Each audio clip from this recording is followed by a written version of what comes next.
Provinsi Papua dan Papua Barat yang terletak di ujung timur wilayah Indonesia kini telah menjelma menjadi daerah pembangunan yang menjadi perhatian pemerintah pusat. Setiap periode masa kepresidenan Indonesia mulai dari Presiden pertama Soekarno hingga Presiden Joko Widodo memiliki ciri khas tersendiri dalam melakukan pembangunan di bumi cendrawasih.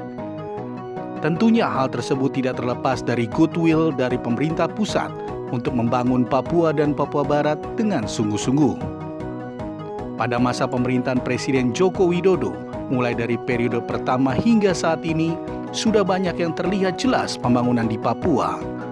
Hal itu terbukti dari pembangunan infrastruktur yang dibangun mulai dari pembangunan jalan yang mengkoneksikan antar daerah di Papua dan Papua Barat, hingga jembatan-jembatan, serta tempat-tempat fasilitas umum yang dapat menunjang aktivitas dan perekonomian warga Papua. Untuk Pak Presiden Jokowi bisa dilihat di 2 periode terakhir ini. Periode pertama beliau sangat fokus pada pembangunan infrastruktur yang dulunya hanya terpusat di Pulau Jawa dan beberapa di Sumatera dan Sulawesi. Tapi sekarang ini sudah sampai ke Indonesia Timur, khususnya di wilayah atau Provinsi Papua dan Papua Barat. Nah, di periode kedua Presiden Jokowi, beliau fokus kepada pengembangan kesejahteraan atau pengembangan SDM. Menurut saya hal ini tentu penting sekali untuk seorang pimpinan atau pemimpin di negeri ini, terutama presiden, untuk punya fokus atau punya visi.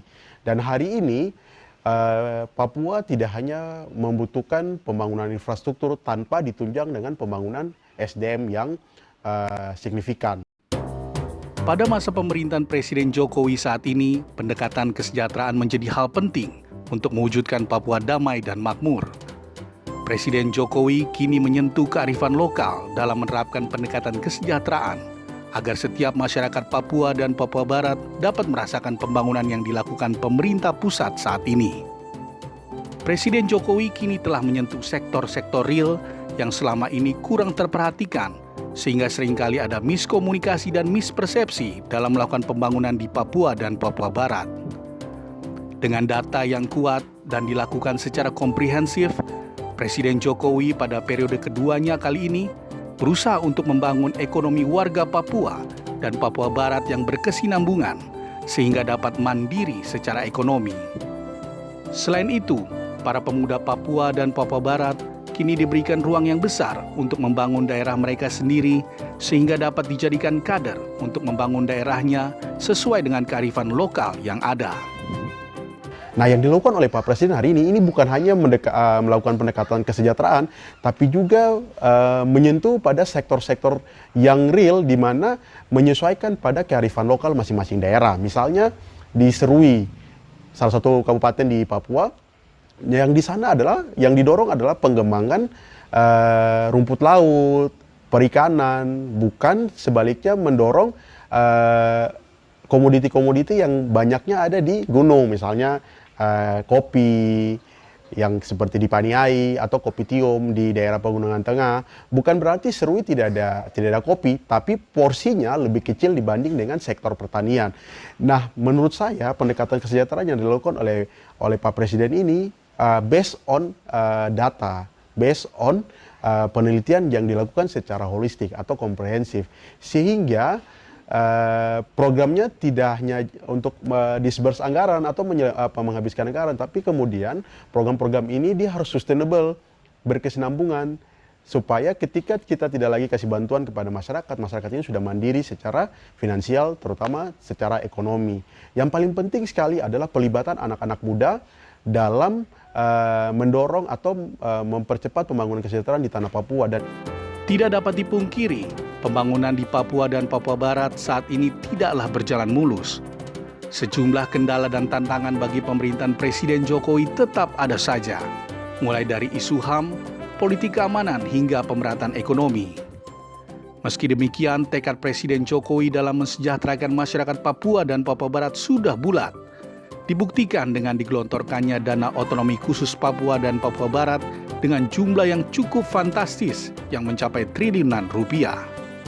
Selain itu, komunikasi secara holistik terus dibuka dan pemberdayaan terhadap generasi muda Papua terus digalakan agar adanya kesepahaman dalam membangun Papua yang lebih maju.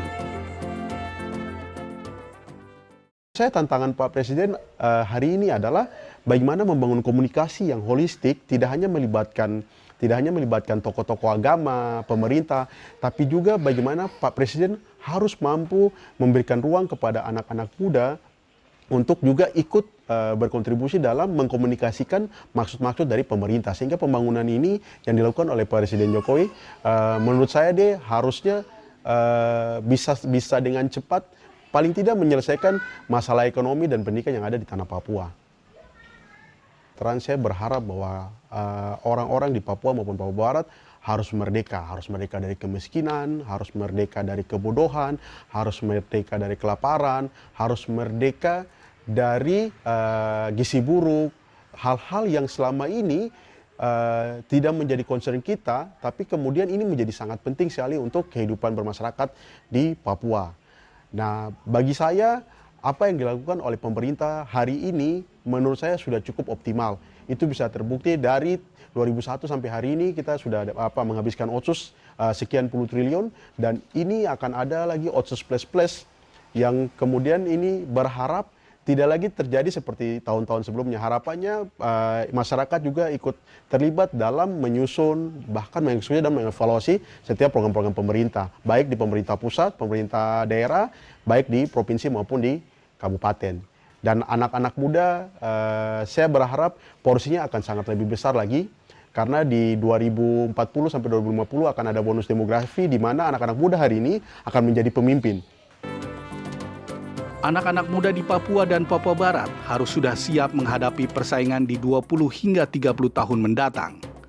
Pendekatan kesejahteraan yang diterapkan Presiden Jokowi saat ini diharapkan dapat menjadi bekal dan buah manis bagi generasi muda Papua dalam membangun bumi cendrawasih yang maju di masa depan.